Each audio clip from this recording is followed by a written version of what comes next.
Իրանը պատասխանել է ԱՄՆ նախագահ Դոնալդ Թրամփի նամակին, այդ մասին նշել է Իրանի արտաքին գործերի նախարար Աբբաս Արաղչին։ Խոսքը վերաբերում է Իրանի միջուկային գործարքի շուրջ նոր բանակցություններ սկսելու մասին ԱՄՆ-ի առաջարկ նամակին։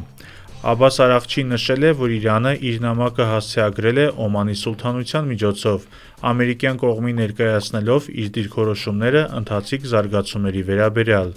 Իրանի արտաքին գործերի նախարարի խոսքերից պարզ է դառնում, որ Թեհրանը շարունակում է ԱՄՆ-ի հետ բանակցություն վարելու գործում հավատարիմ մնալ սեփական տեսակետին։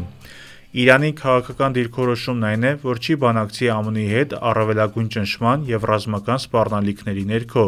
սակայն անուղղակի բանակցությունները կարող են շարունակվել, ինչպես որ դրանք տեղի են ունեցել Ռոհանիի և Ռայիսիի կառավարությունների ժամանակ, ասել է Աբբաս Արաղչին։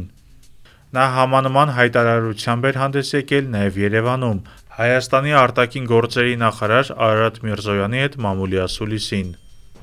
Արաղչին նշել էր, որ Թեհրանը պատրաստ է Իրանի միջուկային հարցում ավելի թափանցիկ գործընթացների և որ միջուկային գործարքի վերաբերյալ բանակցային սեղանը Իրանը չի լքել։ Անշուշտ, այդ ակնարկը ուղղված էր ԱՄՆ-ին։ Ըստ միջազգային մամուլի հրապարակումների, ԱՄՆ-ի նախագահ Դոնալդ Թրամփը միջուկային նոր գործարքի շուրջ բանակցություններ սկսելու առաջարկով նամակ էր փոխանցել Թեհրանին մարտի 12-ին։ Այդ լուրերի համաձայն նամակն ուղարկվել էր Իրանի հեղափոխության առաջնորդ Ալի Խամենեիի անունով, և այն իրանական կողմին է փոխանցել Արաբական Միացյալ Էմիրությունների հատուկ բանագնաց Անվար Գարգաշը։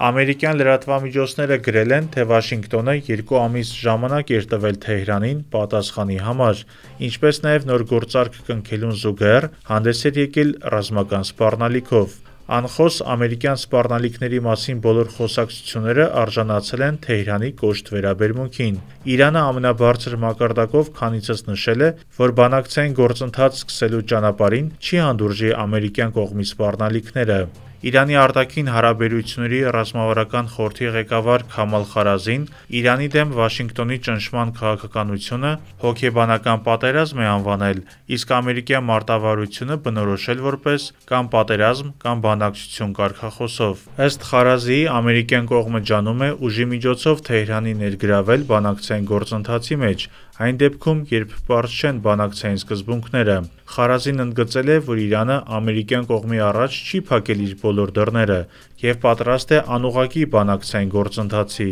2015-ին Իրանի և Մեծ Բրիտանիայի, Գերմանիայի, Չինաստանի, Ռուսաստանի, ԱՄՆ-ի, Ֆրանսիայի միջև, ինչպես նաև Եվրամիության մասնակցությամբ միջուկային համաձայնագիր է ստորագրվել, որը պաշտոնապես հայտնի է գործողությունների համատեղ համապարփակ ծրագիր անունով։ Սակայն 2018-ին ԱՄՆ նախագահ Թրամփը դուրս է եկել համաձայնագրից, փոխարենը ավելացնելով պատժամիջոցները Իրանի դեմ։ Այս անգամ Թրամփը շեշտում է նոր համաձայնագիր կնքելու անհրաժեշտությունը, հակառակ պարագայում սպառնալով ռազմական էսկալացիայով, որին Իրանում պատասխանում են նույն կերպ։